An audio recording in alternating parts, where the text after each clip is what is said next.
Hello दोस्तों, स्वागत है आपके अपने YouTube channel AK study note में। आप सभी दोस्तों का मैं एम ए शुक्ला बहुत बहुत स्वागत करता हूं। आज की वीडियो में चर्चा करने वाले हैं दोस्तों बीए थर्ड सेमेस्टर के सभी छात्र छात्राओं का, जिनका एजुकेशन सब्जेक्ट है शिक्षा शास्त्र।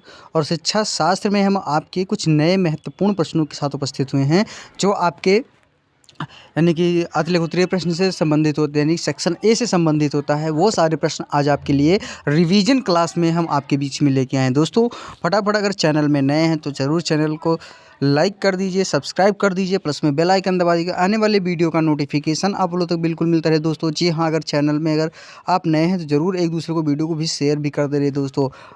तो आज की वीडियो में कुछ नया हम चर्चा करेंगे नए प्रश्नों के साथ, जो आपके पेपर में सबसे ज़्यादा आने की संभावनाएं होती हैं। तो दोस्तों देर की इस बात की और अंत तक हम वीडियो को ज़रूर देखेंगे कि इस तरीके से वीडियो आप लोगों को बहुत मुश्किल से मिलता है और अच्छे से आपको तैयारी करने का जो टाइमिंग है वो आपको क्लियर होता रहता है। तो चलिए दोस्तों चलते हैं प्रश्नों की तरफ। जी हाँ दोस्तों, कुछ इस तरीके से आपका प्रश्न होगा। प्रश्न फर्स्ट है आपका, क्वेश्चन नंबर 1। इसमें आता है कि आदर्शवाद के अनुसार शिक्षण विधि, यानी आदर्शवाद के अनुसार जो शिक्षण विधि है उसके बारे में बताइए। तो जी हाँ दोस्तों, इस तरीके से प्रश्न आपको क्लियर करने होते हैं, क्योंकि पेपर में इसी तरीके के कुछ क्वेश्चन पूछे जाते हैं और आपको लिखने का टाइम और जो पढ़ने का टाइम है वो आपका निरंतर चलता रहता है, तो आप लोग कुछ कर पाते हैं। अन्यथा आप लोग थोड़ा टाइम इन्वेस्ट नहीं कर सकते हैं और अच्छे से तैयारी नहीं कर पाते। तो इसी वजह से हम आपके बीच में नए नए क्वेश्चन के साथ उपस्थित होता रहता हूं और आपको नए नए पॉइंट के साथ आपको आगे की ओर अग्रसर करने का प्रयास करता हूं। तो दोस्तों एक बार रुक करते हैं, यानी कि आपका कंसंट्रेशन एक बार फिर से हम पढ़ाई की ओर करते हैं। तो दोस्तों इसमें आता है आपका कि आदर्शवाद के अनुसार शिक्षण विधि क्या है। अब आदर्शवाद के अनुसार से जो शिक्षण विधि है उसके बारे में पढ़ना है। आंसर में आपको लिखना होता है। इसमें आता है कि यद्यपि आदर्शवाद शिक्षण विधि से ज़्यादा ध्यान उद्देश्य पर होता है। मतलब ये कह रहा है कि जो शिक्षण विधि है आदर्शवाद का, उसका उद्देश्य क्या होता है उस पे ज़्यादा ध्यान होना चाहिए, जो आदर्शवाद का अनुसार होता है। यानी कि आदर्शवाद के अनुसार जो शिक्षण विधि का निरंतर आपको बताया जाता है। स्पष्टता लक्ष्य हेतु ही विधि बनाई जाती है, और इसे जो लक्ष्य हेतु होते हैं उसको विधि के अनुसार बनाई जाती है, और विधि साधन हेतु होती है, साध्य रूप में नहीं। आदर्शवाद निम्न विधियों के अनुसार प्रयोग में विचार करते हैं। कौन कौन से हैं? फर्स्ट नंबर तो आता है आपका अंतर्दृष्टि की विधि। यानी अंतर्दृष्टि का मतलब होता है दोस्तों कि अंतर, यानी कि अंतर में दृष्टि, यानी अंत की ओर। मतलब जो ध्यान हम लगाएंगे वो एकदम बिल्कुल विचलित कर लेंगे, यानी कि बुक में हम उसी में समा देंगे। तो इसी को होता है अंतर्दृष्टि विधि। फर्स्ट नंबर आता है अंतर्दृष्टि विधि, यानी कि अंतर ध्यान होना। सेकंड है वाद विवाद विधि। सेकंड आता है वाद विवाद, मतलब अगर कोई पढ़ाई पे आप तर्क करते हैं तो इसे हम कहते हैं वाद विवाद, यानी कि हम आपसे पूछे कुछ चीज़ें, तो आपको अगर नहीं पता है उसका आप गलत उत्तर निकालो, तो उस पे हम विवाद करते हैं, या हम उसको और आगे की ओर बढ़ाने का प्रयास करते हैं। कि मान लीजिए कोई चर्चा करते हैं किसी टॉपिक पर, मान लीजिए गांधी जी पे हम टॉपिक करते हैं, तो गांधी जी के बारे में आप लोग थोड़ा नहीं ऐसे होते हैं, वो इस तरीके से काम किया था, नहीं उस तरीके से नहीं, और आगे गए, तो ये होता है वाद विवाद में। तो वाद विवाद सेकंड नंबर हो गया। फिर आता है थर्ड नंबर स्वीक्रिय, यानी कि स्वक्रिया विधि। स्वक्रिया का मतलब होता है स्वयं, यानी कि स्वयं कार्यशील, यानी कि जो हम अपने आप को अग्रसर की ओर करें, कि हम अपने आप से तैयारी का प्रयास करें।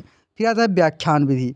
व्याख्यान विधि का मतलब होता है दोस्तों कि किसी चीज़ को हम एक मतलब व्याख्या कर दें, यानी कि पूर्ण रूप से समझाने का प्रयास करें। मतलब एक पैराग्राफ को हम 2-3 मतलब कई भाषाओं में हम आपको समझा सकते हैं, तो इसे व्याख्यान विधि, यानी कि कोई भी आपको टॉपिक है उसको हम पूर्ण रूप से आपको समझा सकें, या उसको हम आपका जो पॉइंट हो क्लियर हो सके। फिर आता है 5 नंबर निगमन तथा संश्लिष्टात्मक विधि। निगमन का होता है और संश्लिष्टात्मक एक ही विधि होता है दोनों। इनका मतलब होता है निगमन, मतलब कि किसी चीज़ का हम उसको निचोड़ निकाल के उसका निगमन निकाल दें। निगमन का मतलब थोड़ा सा है कि निगधन मन, यानी कि मन से उस पर हम डिग हो जाए, यानी कि उस पर हम लग जाएं, तो इसी को होता है निगमन। फिर आता है 6 नंबर आता है पाठ्य पुस्तक विधि। अब पाठ्य पुस्तक क्या होता है कि आपसे पाठ्य पुस्तक का ये होता है कि आपका जो पाठ है वो किस पुस्तक से है और आपको क्या पढ़ना चाहिए। मान लीजिए अगर आप कोई भी सब्जेक्ट, मंजरी हो गया, हिंदी पढ़ते हैं तो मंजरी हो गया, मंजरी में कौन से पाठ हैं, पाठ कौन सा है, तो इसी को बोलते हैं पाठ्य पुस्तक विधि। तो ये आपको 6 विधि आदर्शवाद के अनुसार शिक्षण विधि आता है। उसके बाद फिर आता है नेक्स्ट क्वेश्चन, स्वामी विवेकानंद जी के अनुसार अनुशासन।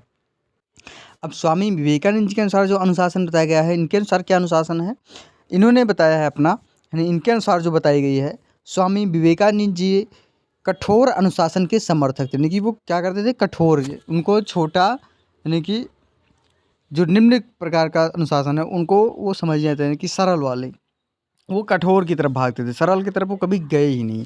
उनके अनुसार अनुशासन विद्यालय की आवश्यकता है, यानी कि उनके अनुसार जो अनुशासन है वो विद्यालय में आवश्यकता है, और विद्यालय में अध्यापक और छात्र दोनों को ही अनुशासन में रहने, मतलब कि विद्यालय में जो बताया गया है कि कहीं किसी किसी विद्यालय में ना छात्र अनुशासन में ना वहाँ के शिक्षक अनुशासन में रहते हैं। तो वही इनका जो विधि है, उनका अनुशासन है, वो यहाँ पे बताने का प्रयास किया जा रहा है, यानी उनके अनुसार ये जो बताया गया है वो इम्पोर्टेंट है। स्वामी जी वास्तविक अनुशासन चाहते थे और वे बाह्य अनुशासन में विश्वास नहीं करते, यानी कि जो बाह्य अनुशासन होता था, इनकी बाहरी अनुशासन, उस पे वो क्या करते थे कि विश्वास नहीं करते थे, वो खुद पे अपने अनुशासन करते थे, यानी वास्तविक, यानी जो सत्य है जिस पे हम का उस पर खरा उतरें, उसी पर उन्होंने अपना अनुशासन, उस पर विश्वास करते थे। फिर आता है नेक्स्ट पॉइंट है कि वे नियंत्रण पर अधिक बल देते थे, यानी आत्मनियंत्रण, अभी हमने आपको बताया कि वो अपने आप पे बहुत ज़्यादा ही विश्वास करते थे। उनके अनुसार यदि छात्र और अध्यापक दोनों संयम से रहने लगे तो अनुशासन की समस्या विद्यालय में उत्पन्न नहीं हो सकती है। तो ये आता है स्वामी विवेकानंद जी के अनुसार अनुशासन। उसके बाद नेक्स्ट क्वेश्चन आता है कि बेसिक शिक्षा की प्रमुख विशेषताएं। बेसिक शिक्षा की जो प्रमुख विशेषताएं हैं वो कौन सी है, आंसर में लिखेंगे कि बेसिक शिक्षा की जो प्रमुख विशेषताएं हैं वो निम्नलिखित हैं। फर्स्ट नंबर आता है क्रिया प्रधान शिक्षा, सेकंड नंबर है बालक शिक्षा प्रधान, यानी कि जो क्रिया प्रधान शिक्षा होती है, यानी कि जो क्रियाशील हो, तो उसको इन्होंने फर्स्ट मूल रूप माना है, यानी कि मूल रूप से जो क्रिया कर, यानी कि कार्य करते रहें, यानी कोई भी काम हम रुके ना, यानी कि स्टेप बाय स्टेप कार्य करते रहें। फिर आता है बालक प्रधान शिक्षा। अब बालक का प्रमुख शिक्षा है उसके बारे में, ये बेसिक शिक्षा की प्रमुख विशेषताएं हैं। फिर थर्ड नंबर है कि गृह विद्यालय व समाज में सामंजस्य, यानी कि गृह विद्या, जो गृह हो, गृह में भी होना चाहिए, घर में होना चाहिए, विद्यालय और समाज दोनों में, ये तीनों में आपका अपना सामंजस्य होने, उस पर अपना जो बल बुद्धि विवेक सारा चीज़ हो, उस पर सामंजस्य आमतौर पे बना रहे। फिर आता है फोर नंबर है कि आर्थिक व सामाजिक आधार। इसमें आर्थिक और सामाजिक दोनों आधार होना चाहिए, क्योंकि तभी ये बेसिक शिक्षा की प्रमुख विशेषताएं बन सकती। उसके बाद फिर आता है 5 नंबर मनोवैज्ञानिक आधार। मनोवैज्ञानिक आधार की अपना जो चिंतन है वो मनोवैज्ञानिक के रूप में अपना पॉइंट बनाएं। फिर 6 नंबर आता है कि शारीरिक श्रम का सम्मान, कि जो शारीरिक श्रम है उसको सम्मान करें, यानी कि जो आत्मनिर्भर बल है उसको सम्मान दें। 7 नंबर आता है कि समवायी शिक्षण विधि। फिर आता है समवायी शिक्षण विधि। ये कौन सी विधि होती है दोस्तों? शिक्षण विधि समवायी का मतलब होता है कि एक समरूपी होता है, कि समाविक होना चाहिए। 8 नंबर है ज्ञान का अखंडता तथा ज्ञान की अखंडता, यानी कि ज्ञान की जो अखंडता है वो अभी कभी आप लोग किसी के ऊपर यूज़ ना करें, यानी उसको जैसे आपको बताया जाता है उसके अनुसार, यानी अखंडता का पाठ बिल्कुल याद रखें। फिर आता है 9th नंबर आता है शिल्प द्वारा शिक्षा विधि। शिल्प द्वारा शिक्षा, यानी कि शिल्प यानी कला, आर्ट, ये सब सारी शिक्षाएँ इसमें होती हैं। तो ये आती बन के इतना सारे टॉपिक्स आपके शिक्षा, बेसिक शिक्षा की प्रमुख विशेषताएं होती हैं। फिर आता है 3rd नंबर बुनियादी शिक्षा का पाठ्यक्रम। अब बुनियादी शिक्षा पाठ्यक्रम क्या होता है दोस्तों? बुनियादी शिक्षा पाठ्यक्रम होता है कि इसमें निम्नलिखित होता है, जो बुनियादी शिक्षा है ये फर्स्ट नंबर आता है तो आधारभूत शिल्प। इनमें कोई एक विषय है, जैसे कृषि हो गया आपका, आपको कृषि पता है, कताई बुनाई हो गया, लकड़ी का काम हो गया, चमड़े का काम हो गया, इस तरीके से ये आपके बुनियादी शिक्षा का पाठ्यक्रम होता है जो आधारभूत शिल्प की। उसके बाद फिर मिट्टी का काम हो गया, जैसे बर्तन बनाना, घर बनाना, एक्सेट्रा ETC, ये सारी चीज़ें आपके होती हैं। फिर आता है 4th नंबर पुस्तक कला, जैसे कागज़, कार्ड, बोर्ड का काम, ये सारी चीज़। फिर आता है मछली पालना। फिर आता है फल सब्जी की बागवानी करने की, फल एवं सब्जी की खेती करना। फिर आता है गृह विज्ञान, यानी केवल बालिकाओं के लिए निर्धारित होता है। 10th नंबर है कि स्थानिक भौगोलिक आवश्यकताओं के अनुकूल कोई अन्य उपयुक्त और शिक्षाप्रद हस्तशिल्प।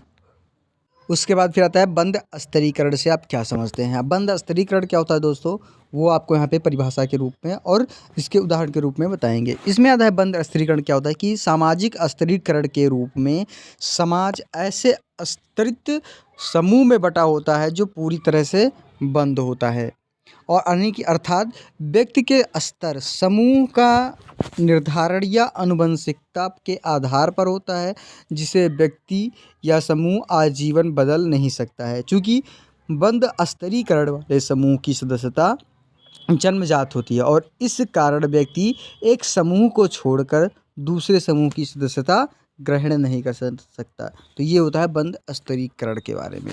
फिर नेक्स्ट पॉइंट आता है कि भारतीय जाति व्यवस्था बंद स्तरीकरण का सर्वश्रेष्ठ उदाहरण है। जैसे बंद स्तरीकरण वाले समाजों में विभिन्न स्तर समूह या जातियों में विभिन्न समूहों के अधिकार, दायित्व एवं कार्य सामान्यतः एक दूसरे से भिन्न होते हैं। तो ये होते हैं दोस्तों बंद स्तरीकरण। दूसरा फिर आता है नेक्स्ट क्वेश्चन है कि खुला स्तरीकरण क्या होता है। हमने बंद स्तरीकरण बताया, अब खुला स्तरीकरण।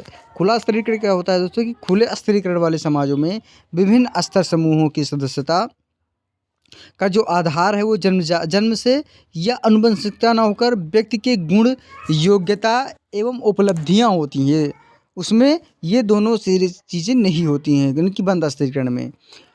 अब चूँकि खुले स्तरीकरण की जो सदस्यता है वो जन्मजात नहीं होती है, इसलिए किसी भी स्तर की सदस्यता जीवन पर्यंत नहीं रहती है और व्यक्ति अपनी योग्यता, गुणों एवं क्षमता के आधार पर एक स्तर समूह की सदस्यता छोड़कर दूसरे स्तर समूह की सदस्यता ग्रहण कर सकता है और इस कारण इसे खुला स्तरीकरण कहा गया है। अब वर्ग व्यवस्था खुला स्तरीकरण का श्रेष्ठतम उदाहरण है। जैसे खुली स्तरीकरण अधिकतर यूरोपीय समाज व्यवस्था में देखने को मिलता है। खुले स्तरीकरण वाले समाजों में अपेक्षाकृत अधिक सामाजिक गतिशीलता पाई जाती है। अब नेक्स्ट क्वेश्चन आता है आपका, इसमें है कि शिक्षा तथा अधोमुखी गतिशीलता पर टिप्पणी लिखिए। बहुत ही मोस्ट इंपॉर्टेंट क्वेश्चन है और ये आपका अगर देखें तो 19 के पेपर में आपको पढ़ने को मिला था, यानी कि पेपर में आया था क्वेश्चन।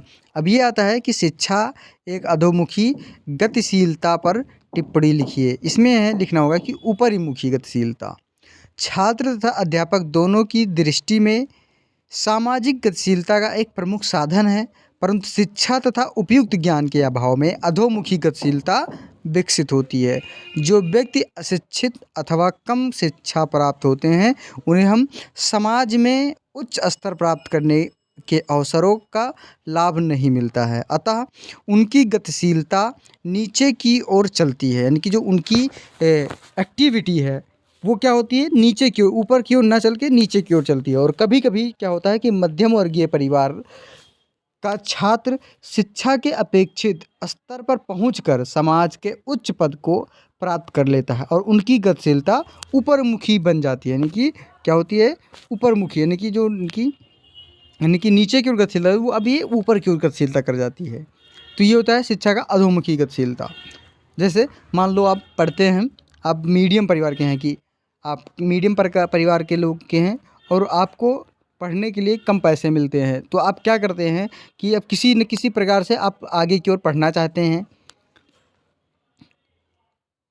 और आप क्या करते हैं कि आपका जो आर्थिक पूंजी है वो उससे आप आगे की ओर नहीं बढ़, लेकिन आपकी जो एक्टिविटी है वो आप किसी तरीके से आप कर ले आते हैं, उसके बाद में फिर आप आईएएस पीसीएस या आपकी जो लक्ष्य होता है वो आप क्लियर कर जाते हैं।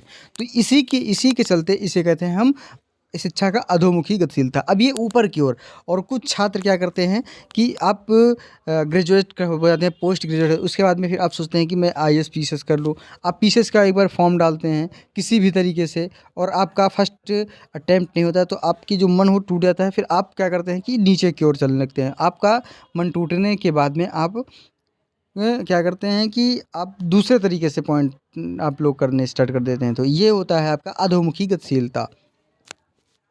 अब आता है कि कभी कभी मध्यम वर्गीय परिवार छात्र स्तर पहुंचकर समाज के उच्च पद को प्राप्त कर लेता है और उसकी गतिशीलता ऊपरमुखी बन जाती है, और इसके विपरीत उच्च वर्गीय बालक शिक्षा के अपेक्षित स्तर तक न पहुंचने की स्थिति में अपने परिवार स्तर को बनाए रखने में असफल होता है और इसे हम अधोमुखी गतिशीलता कहते हैं। तो ये होता है अधोमुखी गतिशीलता। तो ये पॉइंट अभी हमने आपको क्लियर कर दिया। तो दोस्तों वीडियो अच्छी लगी हो ज़रूर लाइक करें, चैनल को सब्सक्राइब करना बिल्कुल ना भूलें और एक दूसरे को वीडियो को ज़रूर शेयर करते हैं दोस्तों। और मैं आप लोगों के हाथ में इतना कुछ करता हूँ तो आपको एक लाइक और एक सब्सक्राइब ज़रूर बनता है दोस्तों। ज़रूर लाइक करें, चैनल को ज़रूर सब्सक्राइब कर दीजिए और जहाँ तक हो सकता है मैं आपको पॉइंट टू पॉइंट और अच्छे से अच्छे क्वेश्चंस देने का प्रयास करूँगा दोस्तों।